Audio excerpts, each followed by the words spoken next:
Ang kwentong ito ay hango sa totoong buhay. Mula ito sa isa nating kabayan na itago na lang natin sa pangalang Paeng. Walang eksaktong taon, probinsya ng Samar. Dalhin mo nga ang anak mo sa ospital. Tignan mo, halos hindi na humihinga. Wika ni Aling Linda. Hindi, Linda. Inaantay namin si Paeng. Alam kong kaya niyang pagalingin ang anak ko. Tugon ni Aling Mimang. Masyado kayong nagpapaniwala sa mga albula-albularyo na yan. Sigurado ka bang mapapagaling ng Paeng na yan ang anak mo? Tignan mo nga nangingitim na ang mga labi niya.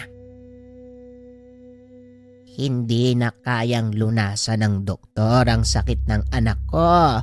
Alam kong si Paeng lang ang pag-asa niya. Nang mga oras na ito, hawak ng isang babae ang kanyang anak na halos wala ng buhay. Nakatayo ito sa harap ng tahanan ng isang lalaking nagngangalang Paeng. Maya-maya ay dumating ang matabang lalaki na humahangos, naliligo sa sariling pawis. Nadadapa pa ito habang papasok sa kanyang bakuran. Minang, ito ba ang taong sinasabi mo? Tignan mo nga yung itsura niyan. Parang hindi na makatayo ng maayos. Diyos mio naman. Isusugal mo ang buhay ng anak mo sa taong yan. Wika ni Aling Linda. Oo, siya nga si Paeng. Masyado ka namang mapanlait, Manang Linda. Kung hindi ka naniniwala, walang pumipilit sa'yo at pwede ka nang umuwi. Hindi ko naman kailangan ng opinyon mo. Wika ng ina ng batang pasyente na nagngangalang Minang. Pasensya na ho kayo. Kakagaling ko lang sa kabilang baryo eh. May ginamot kasi ko dun. Ano po may paglilingkod ko? Tanong ni Paeng. Kilalang manggagamot ang binata sa lugar. Ngunit sa unang tingin, mapagkakamalan pa itong pulubi. Mahilig magsuot ng damit na walang manggas ang binata. May katabaan ng pangangatawan at hindi rin nabiyayaan ng tangkad. Kaya naman mas kilala ito sa kanilang baryo sa Bansag na Paeng Takore. Simula pagkabata, ito na ang tawag sa kanya ng mga tao. Nasanay na lang din si Paeng. Binaliwala ang ganitong uri ng pangungutya dahil para sa kanya, ordinaryo lang ang lahat ng ito.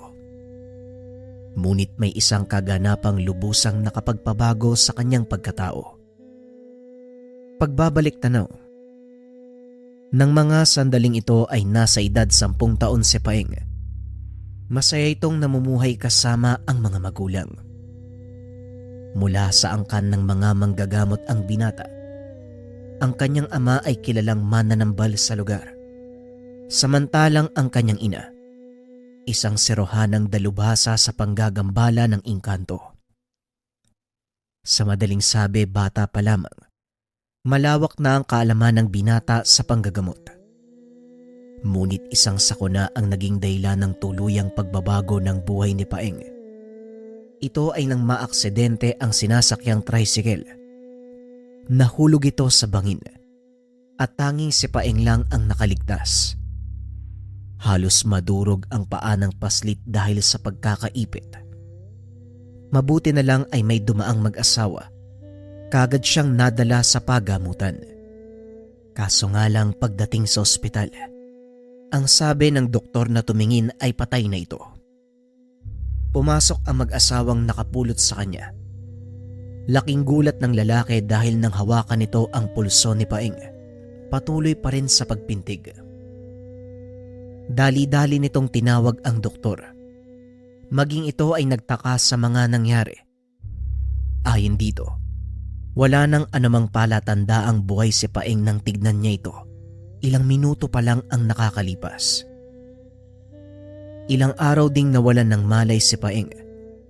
Nang magising ito, halos hindi malaman ng paslit ang nararamdaman. Lalo na nang nalaman niyang wala na siyang mga magulang. Halos malugmok si Paeng ng mga oras na yun. dahil wala na itong pamilyang uuwian. Lalo pa itong nalugmok dahil na rin sa natamong pinsala. Inako ng mag-asawang nakapulot sa kanya ang responsibilidad ng pangalaga. Matagal na panahon ang ginugol ni Paeng para pagalingin ang kanyang pilay. Sa ilalim ng pangalaga ng mag-asawa, nawala ang paungulila ni Paeng sa mga magulang. Lingid sa kalaman nito na may kakaiba sa dalawang matanda. Napapansin niya na palaging umaalis ang mga ito bago maghating gabi at babalik bago sumikat ang araw. Ilang beses nang napansin ni Paeng ang dalawa, hanggang sa nagpa siya itong sundan para malaman ang ginagawa ng dalawang matanda. Bitbit ang kanyang saklay. Sinundan nito ang dalawang matanda. Naglalakad ang mga ito sa gitna ng gubat habang nakasunod mula sa malayo si Paeng. Hanggang sa marating nila ang malawak na kapatagan. Huminto ang mga ito sa harapan ng malaking bato, habang si Paeng naman nakatayo lang sa likod ng isang puno. Pinagmamasdan nito ang ginagawa ng dalawang matanda. Inilabas ng matandang babae ang buhay na manok mula sa dalang bayong. Inabot ito sa matandang lalaki. Bumunot ito ng kutsilyo. Ginilit ang leeg ng manok. Ipinatak ang dugo sa malaking batong nasa harapan nila. Patuloy na nakiramdam ang binata hanggang sa mapansin nito ang pagtitipon ng mga alitaptap. Lumuhod ang dalawa sa harapan ng bato na tila may kung anong inaantay. Ilang sandali pa ang nakalipas. Lumitaw ang isang nilalang na nababalot ng puting liwanag. Kalahating tao, kalahating kabayo ang bandang itaas ng katawan nito ay magandang babae at ang pambabang katawan ay mula sa kabayo. Hindi napigilan ni Paeng ang sarili. Napatras ito. Natalisod sa tayong sanga dahilan para matumba. Gumawa ito ng ingay. Napalingon ng mag-asawa at dali-dali namang tumakbo palayo ang nilalang. Kagad nilapitan ng matandang babae si Paeng at inalalayan patayo. Ano bang ginagawa mo ditong bata ka? Bakit ka sumunod? Tanong ng matandang babae. Naitago na lang natin sa pangalang Aling Magda. Ano po yung nilalang na yun? Bakit po kayo nakikipag-usap dun? Tanong ng batang Paeng habang sinasapo ang kanyang nagdudugong binti. Tignan mo yan. Nagdugo pa tuloy ang sugat mo. Halika na nga, umuwi na tayo. Sa bahay na lang namin ipapaliwanag ang lahat. Wika ni Mang Ponso. Inalalayan ng mag-asawa ang paslit. Pagdating sa tahanan, kinausap ito ni Aling Magda. Ang nakita mong nilalang, isang anggitay. Siya ang gabay naming mag-asawa at nagpupunta kami sa kagubatan dahil may mahalaga kaming pakay sa kanya. Pagpapaliwanag ni Aling Magda. Kailingan? Ano naman po yun? At saka ano po ba yung mga anggitay? Tanong ng paslit. Ang mga anggitay, sila ang mga nilalang na nangangalaga sa kagubatan. Mga elemental na may kapangyarihang kontrole ng ulan. Tugon ni Mang Ponso. Ibig sabihin po, mga diwata sila? Muling tanong ni Paeng. Sabihin na natin ganon, pero mas mataas sila kaysa sa mga diwata. Sinasabing katumbas ng kapangyarihan ng mga bathala ang sa mga anggitay. Kabilang dito ang kakayahang magpagaling ng anumang sugat o pinsala sa katawan ng isang tao. At yun ang hinihiling namin sa kanya. Pagpapaliwanag ni Mang Ponso. Bakit naman po, Manong? May sakit po ba kayo? Hindi para sa akin ang kahilingang iyon, Paeng, kung hindi para sa'yo. Gusto naming hilingin sa anggitay ang paggaling ng iyong mga binti. Bata ka pa, iho eh. Gusto naming matuklasan mo ang ganda ng mundong ito. Ayaw naming habang buhay kang matali sa kapansanan mo. Pagpapaliwanag ni Mang Ponso. Kaso nga lang dahil sa nangyari, baka hindi na muling magpakita sa atin ang kaibigan namin. Wika ni Aling Magda. Ano ka ba naman, Magda? Huwag mong isipin yon. Hindi niya tayo iiwanan. Nagulat lang din si Milang dahil hindi niya inaasahan na naroon pala si Paeng. Pasensya na po kayo Aling Magda. Hindi ko naman po gustong takutin yung kaibigan nyo Pero sa totoo lang, nakakamangha yung itsura ng kaibigan nyo, no? Napakagandang tignan. Wika ni Paeng. Tama ka, Paeng. Maganda silang nilalang. Nakakapanghinayang lang kasi sa tuwing nakikita sila ng mga tao, sinusubukan silang hulihin. Nang mga sandaling iyon, isang plano ang pumasok sa isipan ni Paeng. Kinabukasan umalis ang dalawang matanda para magpunta sa kanilang sakahan. Kinuha ng binata ang pagkakataon upang bumalik sa lugar kung saan niya nakita ang anggitay. Nang marating nito ang batong pinag-alayan ng dalawang matanda, marahang inilapag ng binata ang kanyang saklay. Naupo sa lupa. Sinubukang kausapin ang nilalang. Kung naririnig mo ko, gusto ko sanang humingi ng tawad sa nangyari kagabi. Wala naman ako masamang tangka sa'yo Gusto ko lang malaman yung ginagawa nila Manang Magda, pati na rin ni Mang Ponso. Pakiusap naman humingi ako ng tawad sa'yo. Huwag mo sana silang talikuran. Wika ni Paeng. Alam niya na walang tutugon sa kanya, ngunit nagbakasakali pa rin ito. Marahang tumayo si Paeng upang umalis. Akmang iaangat na sana nito ang kanyang saklay nang biglang mahulog ang ilang pirasong barya mula naman sa kanyang bulsa. Kumalansing ito sa bato at nang dadamputin na sana, biglang nakarinig ang paslit ng yabag ng mga paa ng kabayo. Marahang nag-angat ng tingin si Paeng. Nakita ang isang napakagandang nilalang. Nababalot ng puting liwanag. Kulay asul ang mga mata. Puti ang mga buhok. Maging ang kilay at pilikmata. May isang sungay sa gitna ng noo na napapaligiran ng kumikinang na bato. Kalahati ng katawan nito mula ulo hanggang bewang ay isang magandang babae, habang ang ibabang bahagi naman ay sa kabayo. Nakatitig ito sa kanya habang nakangiti. Marahang nag-ayos ng tayo ang binata upang matitigan ng harapan ang nilalang. Ngumiti din ito. Nagsimulang magsalita. Salamat naman at dumating ka. Huwag ka sanang matakot sa akin Hindi naman kita sasaktan Wika ng paslita. Hindi naman ako natatakot. Pasensya ka na kung iniwanan ko kayo kagabi. Nagulat ako Pero kung hindi kayo umalis, malamang nagkakilala tayo at nagkausap. Tugon ng anggitay. Matagal mo na bang kaibigan sina Manang Magda at Mang Ponso? Muling tanong ng paslit. Oo. Ang totoo sila ang nag-alaga sa akin.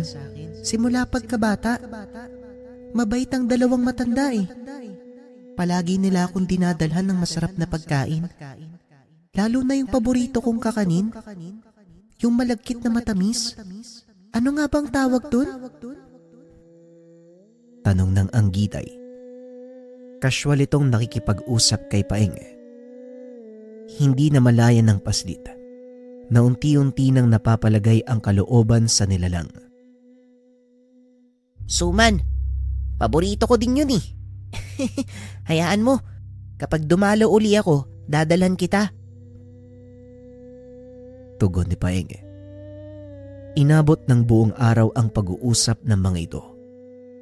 Saka na lamang napagtanto ng paslit na papalubog na ang araw nang marinig nito ang huni ng mga kuliglig. Naku, malapit nang magdilim. Delikado ang daanan. Lalo pat hindi ka nakakalakad ng maayos. Ang mabuti pa umuwi ka na. Baka nag-aalala sa'yo ang dalawang matanda. Oo nga eh. Hindi ko napansin, maggagabi na pala. O sige Milang ha, mauna na ako. Nga pala, Paing ang pangalan ko. Naikwento ka na din sa akin nila Manang Magda. Kaya alam ko ang pangalan mo. Napangiti ang nilalang at kagad nang umalis. Nang maglaho na si Milang, nagpa siya nang umalis ang bata. Pagdating nito sa tahanan ay sinalubong siya ni Mang Ponso. Kitang-kita ang pag-aalala sa mukha nito. Saan ka ba nanggaling bata ka? Alam mo bang nag-alala kami sa'yo? Akala namin may nangyari sa'yong masama. Ano ba naman yan? Wika ni Mang Ponso habang sinasapo ang noo ni Paing. Huwag po kayong mag-alala Manong, ayos lang po ko. Naglakad-lakad lang po ko dyan sa paligid oh. Nababagot po kasi ko dito sa bahay at isa pa, kailangan din ang katawan ko ng ersisyo. Pasensya na po kung nag-alala kayo ha. Tugon ng paslit. Maya-maya ay dumating na si Aling Magda. Mabilis itong tumakbo at niyakap si Paing. Mabuti naman at walang nangyaring masama sa'yo. Saan ka ba nagsuot? Bakit ngayon ka lang? Tanong ni Aling Magda. Naglakad-lakad lang po dyan sa paligid. Pasensya na po Manang Magda, hindi na po mauulit. Tugon ni Paing. Maraming salamat sa Diyos at nakauwi ka ng ligtas. Paing, hindi mo kabisado ang bahaging ito ng kagubatan. Ay sa susunod malalaman mo rin kung anong ibig kong sabihin.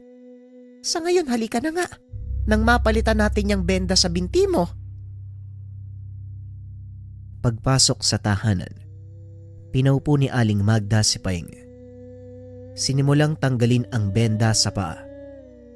Nakapikit lang ang paslit ng mga sandaling iyon dahil nasasaktan. Ngunit biglang napatigil sa ginagawa ang matanda. Dahil nang matanggal ang lahat ng benda, wala na itong nakitang sugat sa binti ni Paing. Mabaging langit, anong nangyari? Saan nagpunta ang sugat mo, Paing? Wika ni Aling Magda. Hindi dumilat ang bata sa pag-aakalang niloloko lang siya ni Aling Magda. Ayaw na ayaw nitong nakakakita ng mga sugat kahit pa sa sarili niyang katawan. Manang Magda naman oh, niloloko niyo po yata ako eh. Wika ni Paing. Hindi nagbibiro ang Manang Magda mo. Totoong wala na ang sugat mo, Paing. Wika ni Mang Fonso. Dahan-dahang idinilat ng paslit ang mga mata. Nagulat ito dahil totoo nga ang sinasabi ng dalawang matanda. Sinubukan din itong tumayo ng walang saklay. Hindi makapaniwala si Aling Magda sa nangyari, kaya pilit nitong inusisa si Paing. Ano bang nangyari kanina, Paing? Saan ka ba talaga nagpunta? Magsabi ka ng totoo. Tanong ni Aling Magda. Ang totoo po niyan, bumalik po ako dun sa lugar na pinunta nyo kagabi. Kung saan po nagpapakita yung anggitay. Nagpakita din po siya sa akin. Nagkausap po kami. Wala naman po siyang ginawa. Hindi ko po alam kung paano gumaling yung mga sugat ko. Basta, nag-usap lang naman kami. Yun lang naman po. Pagpapaliwanag ni Paing. Ano naman ang sinabi mo? Nakausap mo si Milang. Paano nangyari yon?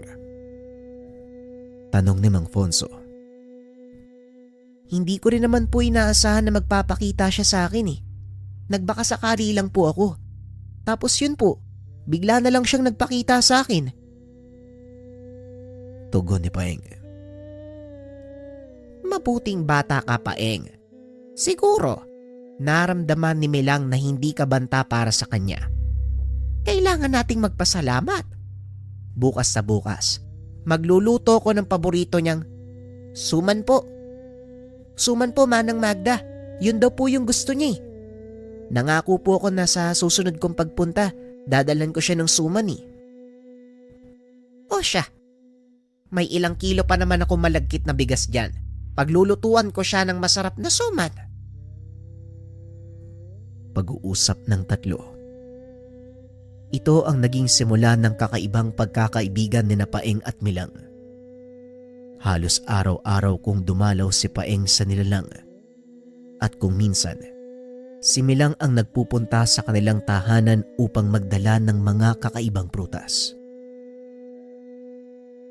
Hindi ka dapat nagpupunta sa lugar na to eh. Malapit sa mga tao to. Mamaya may makakita pa sa'yo eh. Wika ni Paeng. Walang ibang makakakita sa akin kung hindi ko gugustuhin. Wala kang dapat ikatakot. Tugon ng anggitay. Siyempre hindi ko pa rin maiwasan na hindi mag-alala no. Mamaya mapahama ka pa eh. Huwag kang mag-alala. Walang makakagalaw sa akin. Takot lang nilang maparusahan. Matanong nga kita, Paeng. Ano ba ang gusto mong gawin? Yung pinakapangarap mo ha? Tanong ni Milang. Napaisip naman si Paeng sa naging tanong ng kaibigan. Ang mga magulang ko, kilalang manggagamot sa aming lugar. Bago sila mawala, pangarap kong maging kagaya nila eh. Gusto kong ipagpatuloy ang kanilang sinimulan. Yung pagtulong sa kapwa, yung walang hinihintay na kapalit. Wika ni Paeng. Paano kung isang araw, bigyan ka ng pagkakataon upang matupad yon? Wika ni Milang. Kung sakaling magkaroon ako ng pagkakataon na maisakatuparan ng lahat ng gusto ko, hindi ko sasayangin ang oras. Ilalaan ko yung buhay ko sa pagtulong sa iba. Muling wika ng paslit. Bata ka pa, Paeng. Marami ka pang matutuklasan sa mundo. Pagdating mo sa tamang edad, doon ka magpasya. Saka mo na isipin kung ano talaga ang gusto mong mangyari. Mabigat na responsibilidad ang nakaatang sa balikat ng isang manggagamot. Wika ni Milang. Alam ko yun, Milang.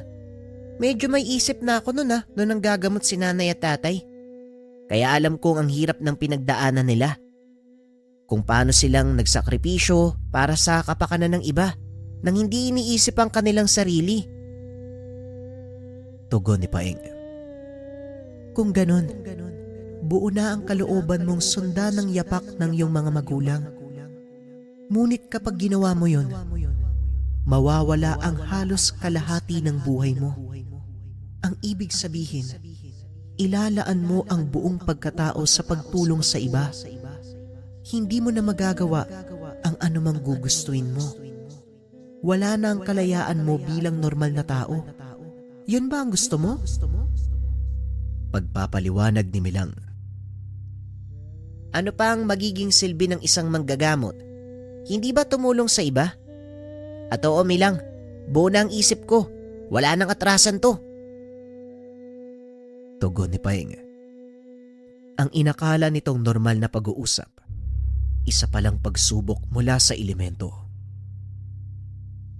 Kung ganon, sa unang pagdilim ng buwan, pumunta ka sa lugar kung saan mo ko unang nakita. May ibibigay ako sa iyo. Wika ng dalagang elemento. Matapos ay mabilis itong tumakbo papasok ng kagubatan. Inantay ni Paeng ang unang pagdilim ng buwan. Nagpaalam na rin ito sa dalawang matanda. Pumayag naman ang mga ito. Mag-iingat ka. Gaya ng sinabi ni Manang Magda mo, hindi lang mga mababangis na hayop ang gumagala sa gubat sa oras ng gabi. Lalo na't unang pagdilim ng buwan. Malakas ang puwersa ng mga engkanto sa paligid. Pagpapaliwanag ni Mang Ponso. Dalhin mo ang itak na ito, Paeng, para kahit papano may pagtanggol mo ang iyong sarili. May basbas ang sandatang yan. Ngunit bago ka tuluyang pumasok sa teritoryo ni Milang, iwanan mo ito sa labas. Dahil hindi ka maaaring magdala ng anumang sandatang gawa ng tao doon sa lugar. Wika ni Aling Magda. Maraming salamat po sa inyong dalawa, Manong. Manang, sige po mauuna na ako.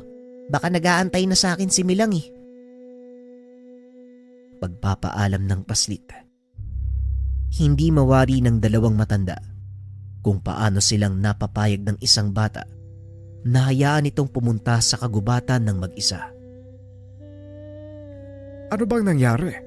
Bakit pinayagan mo si Paeng? Tanong ni Mang Ponso. Abay, bakit ako ang tinatanong mo? Ikaw tong kumakausap sa kanya. Pero hayaan mo na. Hindi naman siya papabayaan ni Milang. Tignan mo nga naman. Sinong mag-aakalang magiging mabuting magkaibigan ng dalawang magkaibang nilalang? Tadhana ang tawag doon, Ponso. Hala sige, maglinis ka ng katawan mo nang makapagpahinga na tayo. Paniguradong bukas na makakauwi si Paeng. Pag-uusap ng dalawang matanda. Samantala, patuloy na naglalakad si Paeng papasok sa kagubatan. At nang marating nito ang kapatagang teritoryo ni Milang, inilapag nito ang dalang itak. Wala doon ang nilalang, kaya naman nag-antay ang paslit. Naglabasan ang mga alitaptap. Nagpaikot sa malaking bato. Nagsilbing liwanag sa madilim na gabi ang ilaw ng mga ito. Habang tumatagal, lalong lumiliwanag ang paligid. Ilang sandali pa, natanaw na ni Paeng ang imahe ng isang nilalang na nababalot ng liwanag. Papalapit ito sa kanya. Nagtaka si Paeng. Hindi naman ito ang anyo ng kaibigang si Milang. Nakita ng paslit ang isang dalagang naglalakad. Nakasuot ng mahabang damit. Kamukha ni Milang, ngunit wala na ang kalahating katawan na kabayo.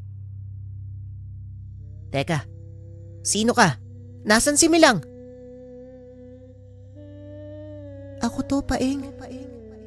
Isang beses sa isang buwan, nagkakaroon ako ng pagkakataon na mag-anyong tao. Nangyayari ito sa tuwing sasapit ang pagdilim ng buwan. Pagpapaliwanag ni Milang. Pero bakit ka nagpakita sa akin sa anyong tao? Anong meron? Yun ay sa kadahilan ng may nais akong ibigay sa'yo. Hindi ko yun magagawang ipagkaloob kapag ako ay nasa totoong anyo. Ang aking pagkakatawang tao, isang palatandaan na ganap na ang aking kapangyarihan. Kaya magagawa ko kung ano man ang naisin ko nang walang pumipigil sa akin. Tugon ni Milang. Bakit ba? Ano ba yung gusto mong gawin? Kailangan mo pang antayin yung pagiging ganap ng kapangyarihan mo. Muling tanong ni Paeng. Ngumiti si Milang at lumapit sa kanya. Dahil mas matangkad ang dalaga, lumuhod ito upang magpantay sila ni Paeng. Sabay lagay ng kanyang kamay sa dibdib ng paslit. Napakabuti mong tao. Malinis ang iyong hangarin.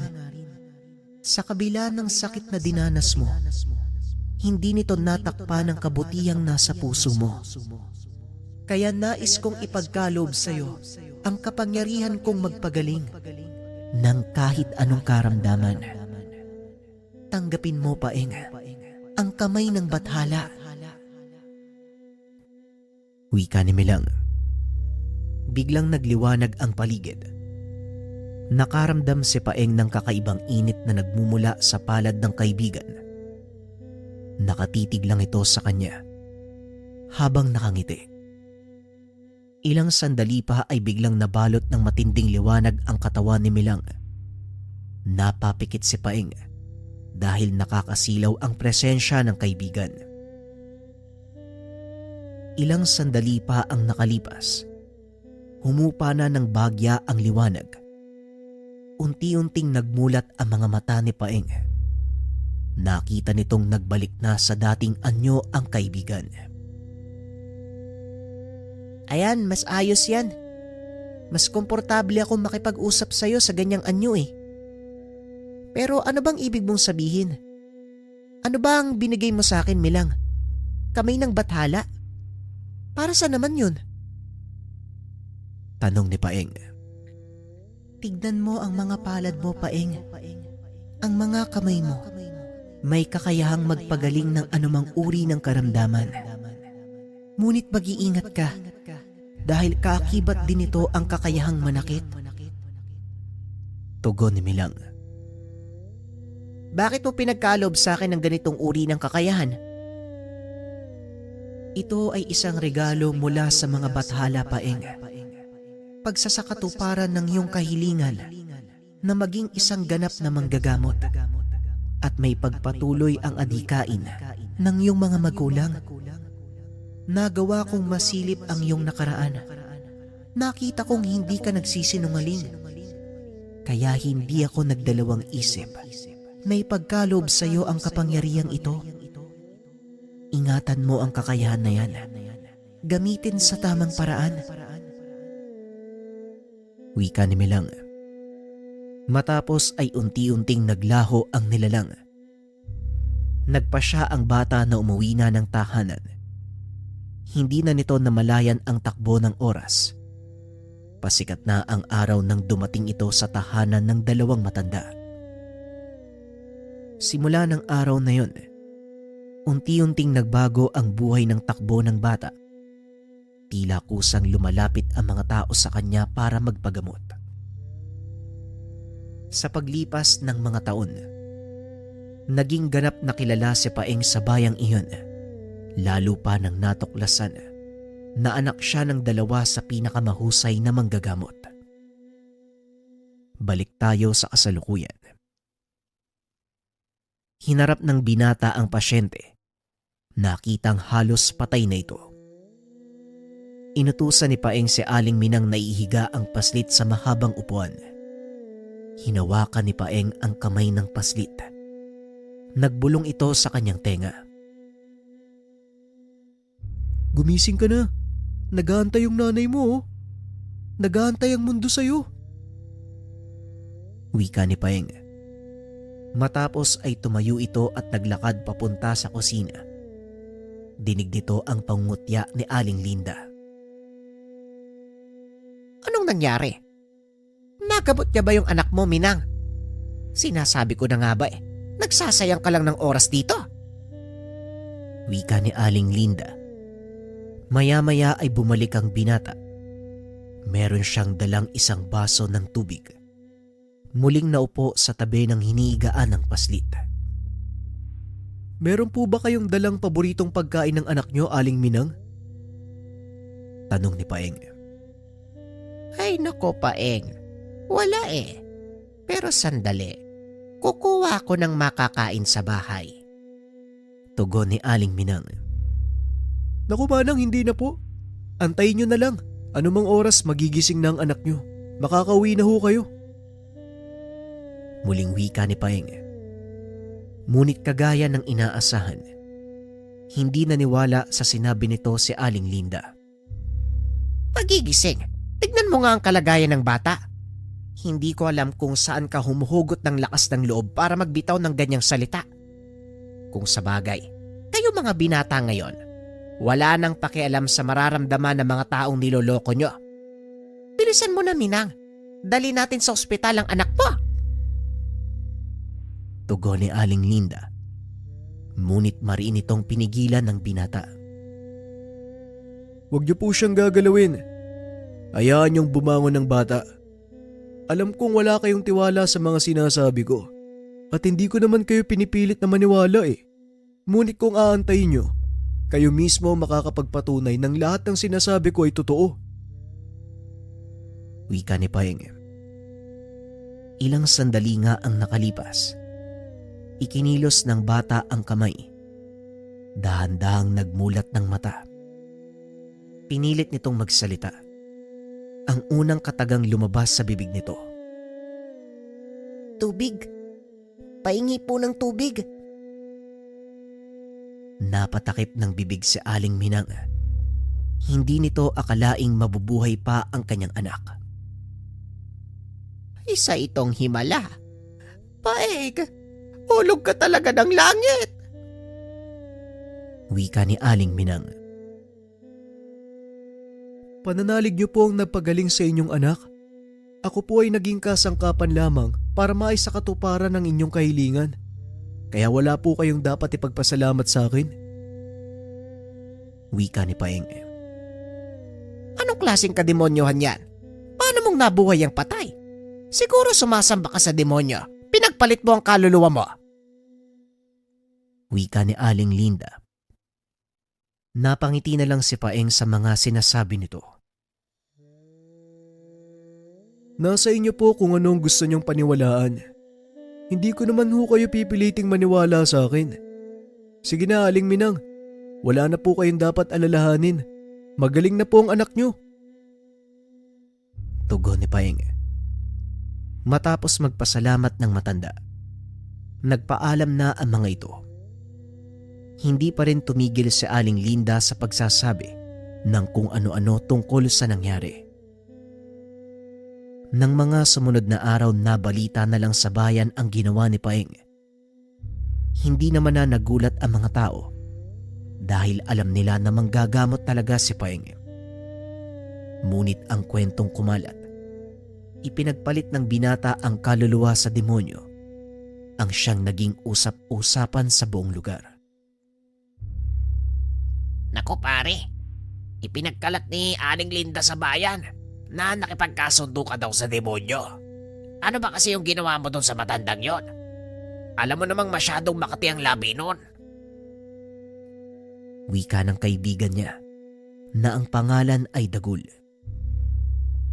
Wala naman akong ginawa sa kanya, Dagul. Hindi lang nauunawaan ni Aling Linda ang mga nangyayari. Hindi ko rin siya masisisi. Sino nga ba namang hindi magugulat lalo na't biglang nabuhay ang isang batang halos patay na? Tugon ni Paeng. Kung sa bagay, tama ka nga naman pare. Pero magiging malaking problema yan. Problema mo yung matandang yun. Kaya mag-iingat ka ha. Lalo na pag naglalakad ka sa bayan. Siguradong ikaw ang magiging sentro ng atensyon ng lahat. Wika ni Dagul. Hindi nga ito nagkamali. Pagsapit ng hapon habang naglalakad ang binata sa bayan, nilapitan ito ng dalawang lalaki. Paeng, malakas ang usap-usapan ng mga tao dito sa bayan ah. Totoo bang nakipagkasundo ka daw sa demonyo? Baka naman kaya mo ding tumupad ng kahilingan. Payamanin mo naman ako. Wika ng isa sa mga lalaki. Oo nga naman. Gusto ko magkaroon ng magarang sasakyan eh. Baka naman pwede mo kaming ipakausap sa dinadasalan mong demonyo. Wika ng isa pa sa mga taga-baryo. Pasensya na mga kaibigan pero hindi ko kayang gawin yung mga sinasabi niyo eh. Wala akong ganong kakayahan eh. At saka, huwag kayong maniniwala kay Aling Linda. Alam niyo naman na mahilig gumawa ng kwento yung matandang yun eh. Tugon ni Paeng. Baka naman ayaw mo lang kaming pagbigyan. Sige na Paeng. O baka gusto mo pang masaktan. Wika ng isa sa mga kalalakian. Sabay labas ng patalim mula sa tagiliran. Kung ako sa'yo, itatabi ko yan. Walang maidudulot na kabutihan ang gagawin mo. At isa pa, talagang hindi ko kayang ipagkalob ang hinihiling mo. Dahil wala naman akong ganong kakayahan eh. Sige na, mauna na ako sa inyo. Tugon ni Paeng. Walang ano-ano. Inundayan nito ng saksak ng lalaki. Nanlaki ang mga mata dahil biglang hinawakan ni Paeng ang kanyang kamay. Nabitawan ng lalaki ang patalim. Unti-unting napaluhod dahil sa lakas ng pagkakapiga ni Paeng sa kanyang kamay. Walang yaka. Bitawan mo ako. Kagad siyang binitawan ni Paeng, humingi ng pasensya. Matapos ay dali-dali nang umalis sa lugar. Hindi naman na nakapagsalita ang mga kalalakian Wala silang kaide-ideya na ganun pala kalakas ang binata. Pagdating ni Paeng sa tahanan, nagaantay ang kaibigang si Dagul. Naku pare, mabuti naman dumating ka na. Kailangan ko ng tulong mo si Tatang Fermin. Nabalian eh. Nadulas nung nagpapainom ng kalabaw sa sapa. Sinundo lang kita dahil hindi niya na kaya maglakad papunta dito. Wika ni Dagul. Ganun ba? O siya, ilalagay ko lang sa loob ng bahay yung mga pinamili ko. Kukuha din ako ng mga gamit tapos tutuloy na tayo dun sa inyo. Salamat pare ha, maasahan ka talaga. Doon ka na magapunan, tamang-tama, nagkatay ng manok si Tia Marta. Muling wika ni Dagul. Matapos ang paghahanda, tumuloy na ang dalawa sa pagpunta sa tahanan nila Dagul. Pagkarating sa lugar, namimilipit na sa sakit si Mang Fermin. Akoy! Walang iyak kalabaw. Bakit naman kasi biglang tumakbo pumapadak sapa? Ayan tuloy, nahila ang tali. Pumulupot sa bago. Mukhang nabali yata yung buto ko na binti. Wika ni Mang Fermin. Ganun po ba? Naku, siguradong masakit nga yan. Amin na Mang Fermin, hayaan mong hilutin ko. Tugon ni Paeng. Mabuti naman dumating ka, iho. Pero teka, may narinig akong usap-usapan sa bayan ah. Nakipagkasundo ka daw sa demonyo. Totoo ba yon? Tanong ni Mang Fermin. Ito si Mang Fermin talaga. Kilala niyo ako, di ba? Nagpapaniwala kayo sa mga sabi-sabi. Yun na nga eh. Hindi ako naniwala. Kasi kilalang kilala kita. At kahit anong sabihin ng mga tao sa'yo, tandaan mo iho. Sa'yo pa rin ako maniniwala. Salamat po, Manong. Mahirap talagang paliwanagan si Aling Linda eh. Pero, hayaan niyo na po. Mawawala din naman yung usap-usapan na yan kasi hindi naman totoo. Tugon ni Paeng. Matapos itong gamutin ng matanda, kumain muna ito ng hapunan bago nagpaalam. Balewala sa binata ang mga sabi-sabi dahil alam niyang malinis ang kanyang pagkatao. Ngunit dahil na rin sa mga maling kwentong kumakalat, isang kaganapan ang lumantad na sumubok sa kakayahan ni Paeng. Ilang araw ang nakalipas. Nakatanggap ng paanyaya ang binatang manggagamot sa kabilang bayan. Hindi tinatanggihan ng binata ang ganitong paanyaya dahil na din sa kanyang sumpa sa puntod ng mga magulang na ipagpapatuloy ang kanilang sinimulang pagtulong sa mga nangangailangan na walang kakayahang magpagamot. Medyo malayo ang bayang iyon. Kinakailangan pang maglakbay ng binata ng mahigit 2 oras sakay-sakay ng bus bago marating sa mismong kabisera. Sinundo na lang ito ng mga nagpatawag sa kanya pagkarating sa terminal. Ilang minuto din ang ginugol ng binata sakay naman ng habal-habal paakyat sa kinaroroonan ng tahanan ng pasyente. Isang malaking bahay sa tuktok ng burol ang pinuntahan ng binata. Napag-alaman nito, isa sa pinakamayamang tao sa bayang iyon ang kanyang pasyente. Pagpasok sa bahay, kaagad bumungad sa binata ang 2 malalaking kalalakian. Nasa likod ng mga ito ang matandang nakasakay sa silyang digulong. Ikaw ba ang sinasabi nilang Paeng? Ang may kakayahang bumuhay ng patay? Tanong ng matanda. Ako nga po pero hindi po totoong binuhay ko ang patay. Dahil kung tutusin, hindi pa naman ho tuluyang nalagutan ng hininga yung pasyente ko eh. Tugon ni Paeng. Ganun pa rin yun, iho. Kung hindi mo siya tinulungan, abay malamang doon na ang bagsak ng batang yon. Nga pala, ang pangalan ko ay Alejandro. Pagpapakilala ng matanda. Ako naman po si Paeng. Ano po may paglilingkod ko sa inyo? Gusto ko ang ugali mo. Direkta kung magsalita. Yan ang mga taong hinahanap ko. Bueno, bakit hindi mo ko sabayan sa pananghalian? Doon natin pag-uusapan ang lahat. Wika ni Mang Alejandro. At habang nasa hapagkainan, ipinaliwanag ng matanda ang kanyang pakay.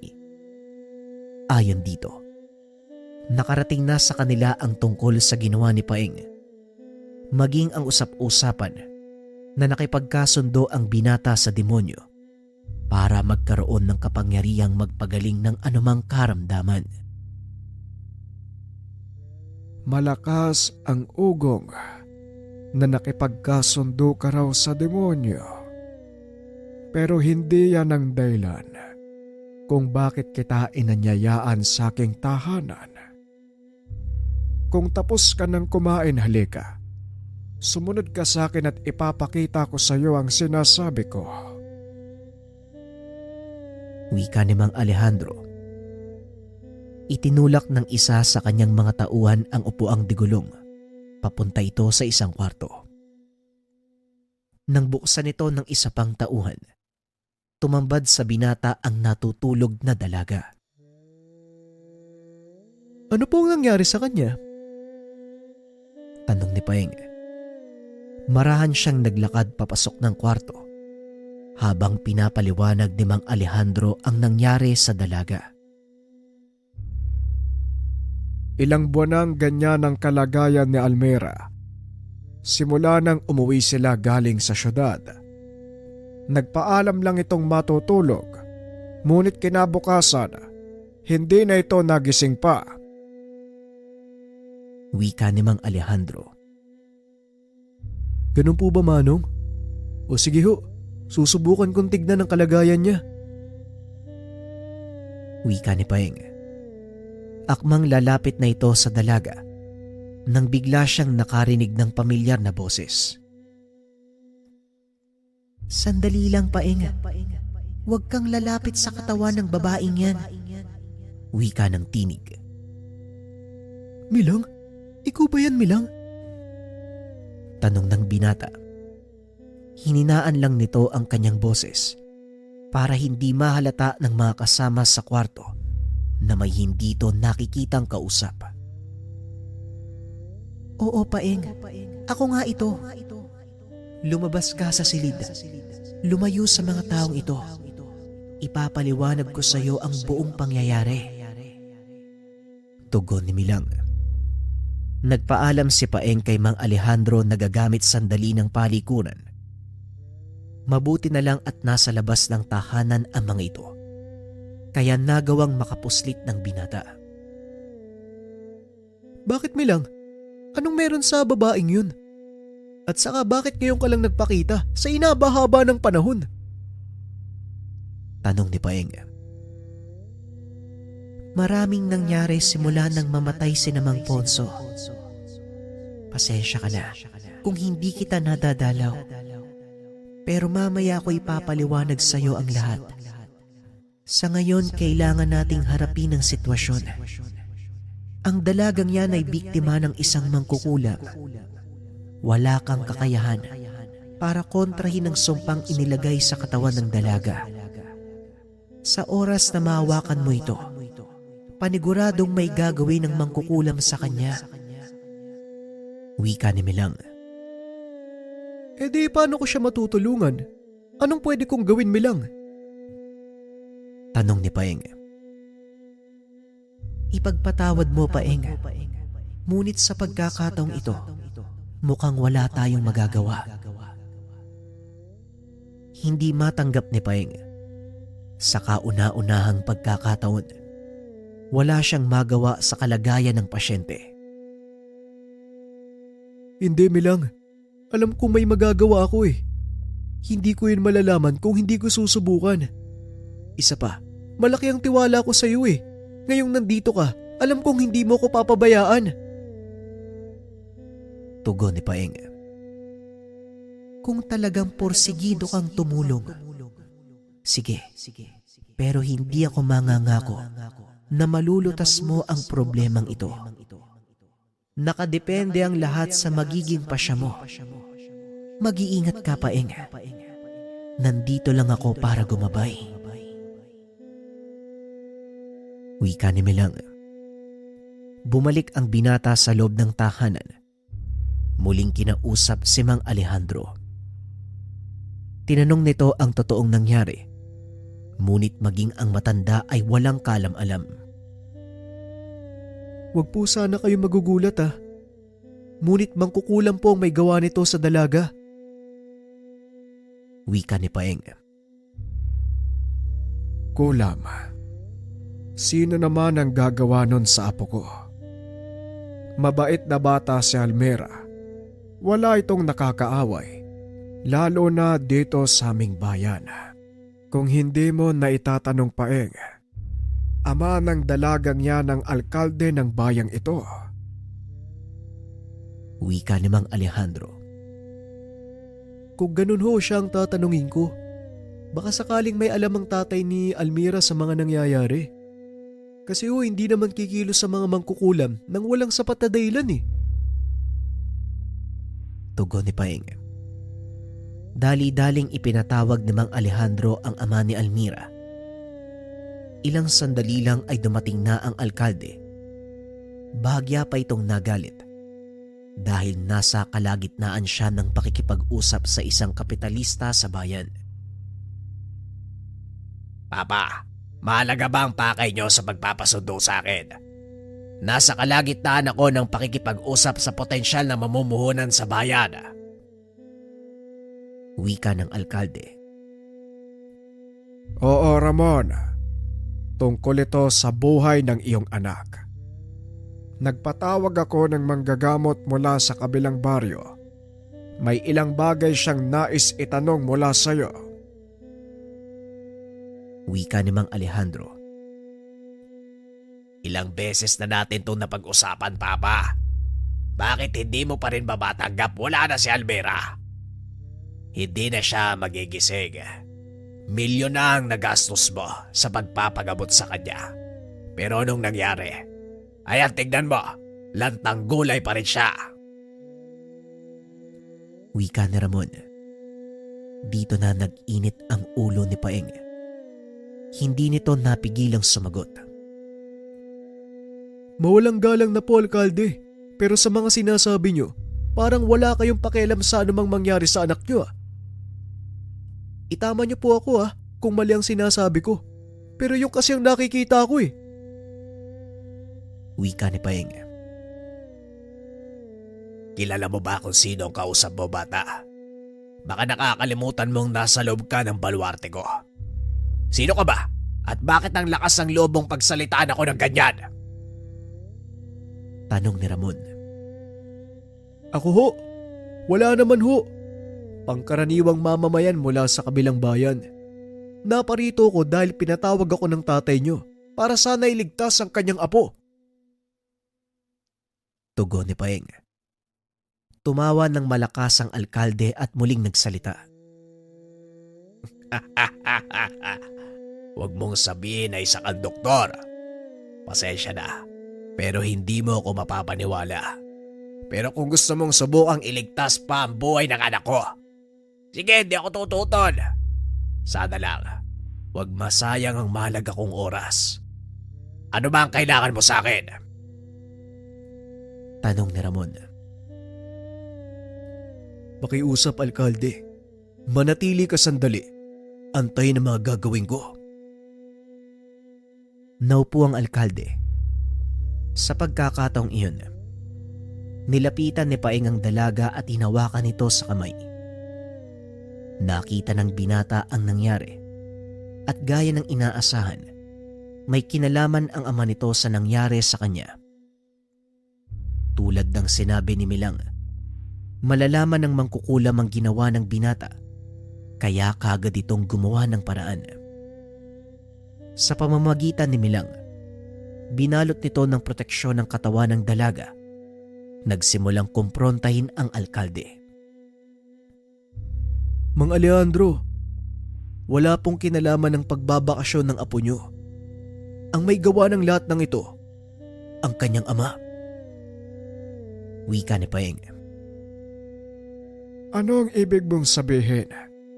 Paanong may kinalaman si Ramon sa mga nangyayari? Halos hindi nga nagkikita ang mag-ama. Tanong ni Mang Alejandro. Tama si Papa. Paano mo nasabi na ako may gawa ng lahat? Isang tulay ang ginawa sa gawing silangan ng bayang ito na siyang magduduktong sa kabilang baryo at sa kabisera. Nakipagkasundo ka sa isang itim na serohana upang isagawa ang pag-aalay ng kaluluwa. At dahil sa ayaw mong mawala ang proyektong ito, inalay mo ang buhay ni Almira. Buhay ng sarili mong anak. Nanlaki mga mata ni Ramon dahil sa sinabi ni Paeng. Hindi nito akalaing lalabas ang katotohanan. Ngunit patuloy pa rin siyang nagmaang-maangan. Pasensya na, pero hindi totoo ang sinasabi mo. Wala akong alam sa nangyayari sa anak ko. Wika ni Ramon. Hindi nagsalita si Mang Alejandro. Sa halip ay si Paeng ang hinayaan nitong kumausap sa alkalde. Hindi ka makakapagsinungaling sa balintataw ng mga anggitay. Kaya kung ako sa iyo, alkalde, aminin mo na ang katotohanan at sabihin sa amin kung sinong itim na serohana ang binayaran mo para gawin ang bagay na ito sa anak mo. Tugon ni Paeng. Huwag mo akong kulitin dahil wala akong kinalaman sa mga nangyayari. Wika ni Ramon. Sa kanang bulsa mo, may nakatuping papel. Dukutin mo at basahin sa harapan ng iyong ama. Wika ni Paeng. Laking gulat ng alkalde dahil nalaman ng binata ang tinutukoy nitong papel. Ito ang mismong listahan ng mga gamit na kakailanganin ng isang mangkukulam sa pag-aalay ng kaluluwa. Ito ba? Resibo lang to ng pinamili ko sa bayan. Mga gamit sa opisina. Wika ni Ramon. Hindi ko alam na kailangan pala ng opisina mo. Tapol na luya? Itim na tawas? Magsabi ka ng katotohanan, alkalde. Wala namang uusig sa'yo eh. Alam kong may dahilan ka kung bakit mo ito ginawa. Ang pagkakamali mo lang, sarili mong anak ang nagdudusa. Tugon ni Paeng. Napayuko na lang ang alkalde. Inilapag ang kaperasong papel na ibinigay sa kanya ng mangkukulam. Paano mo nalaman ang lahat? Sino ko ba talaga? Gaya ho ng sinabi ko sa inyo, ordinaryong tao lang ako na gustong tumulong. Tugon ni Paeng. Kung ganon, makikiusap ako sa'yo. Iligtas mo ang anak ko. Sa ganung paraan, makabawi ako sa kasalanang nagawa ko sa kanya. Patawarin niyo ako. Iniisip ko lang ang kapakanan ng bayang pinakamamahal niyo. Wika ni Ramon. Mamaya natin pag-uusapan ng tungkol sa bagay na yan. Sa ngayon, tignan muna natin ang mga mangyayari. Paeng, nakikiusap ako sa iyo. Malaki ang tiwala ko. Alam kong hindi mo ko bibiguin. At saka huwag kang mag-alala. Sa oras na gumaling ang aking apo, may matatanggap kang malaking gantimpala. Hindi aayos yung buhay mo hanggat hindi mo nasusubukan to. Pero bago yun, ano ba yung mga bagay na gumagabay sa buhay ng isang tao? Pinakamalaga, kalusugan. Kapag hindi maayos ang katawan, sira ang lahat ng aspeto ng buhay. Pangalawa, pag-ibig. Kapag hindi nagmamahal o lito sa konsepto ng pagmamahal, sira ang paggawa ng desisyon, madalas nauuto, naloloko. Pangatlo, pera. Hindi alam kung paano kikita o kung sakaling alam man, hindi alam kung paano magbabudget para sapat na makaipon o madoble ang pera at puna ng pangangailangan sa araw-araw. Huli, career. O ano bang gusto mong gawin sa buhay mo? Yung kikita sa trabaho at the same time, makakatulong ka sa ibang tao. Lahat ng ito ay mga energy o puwersa na tumutulak sa daloy ng buhay ng isang tao kung saan tayo mapupunta. Mabuti man o masama, isa o dalawa dyan ang masira, maapektuhan ng kabuang daloy ng enerhiya sa buhay ng isang tao. Minsan nagtataka kayo, may mga tao na alam kung ano yung gagawin sa buhay nila. Career, finance, love life, and health. Parang perpekto. Kagaya nga ng sinabi ko, enerhiya. Ang buhay ay binubuo ng energy, may mga bagay tayo na pwedeng gamitin. Pagkunan upang ma-attract ang mga positibong enerhiya na makakatulong sa atin araw-araw. Halimbawa, buhok ng nyog na may isang mata. Kilala ito noon bilang pampaswerte sa buhay. Pangalawa, leklay. Mula sa mga natural na bato sa kabundukan, inilalayo ka sa kapamakan at masamang enerhiya. Diamante negra, proteksyon sa masamang elemento at nilalang. Nag-a-attract ng katalinuhan sa taong nagdadala. Hindi lang yan, meron pang 2 sangkap na makakatulong sa lahat ng aspeto ng buhay at ang pinakasekreto may kasamang mutya sa loob. May kasamang orasyon, pati na rin guide kung paano gagamitin. Lahat ng yan ay nandito sa gabay medalyon. Idagdag mo pa ang pinakasimbolo ng gabay medalyon. Kilala at ginamit na ng ating mga ninuno nung unang panahon na gabay sa paglalakbay patungo sa pagtuklas ng buhay. Isang produkto, sasagot sa 4 na problema. Career, health, love, and finance. Kung interesado ka, subukan mo.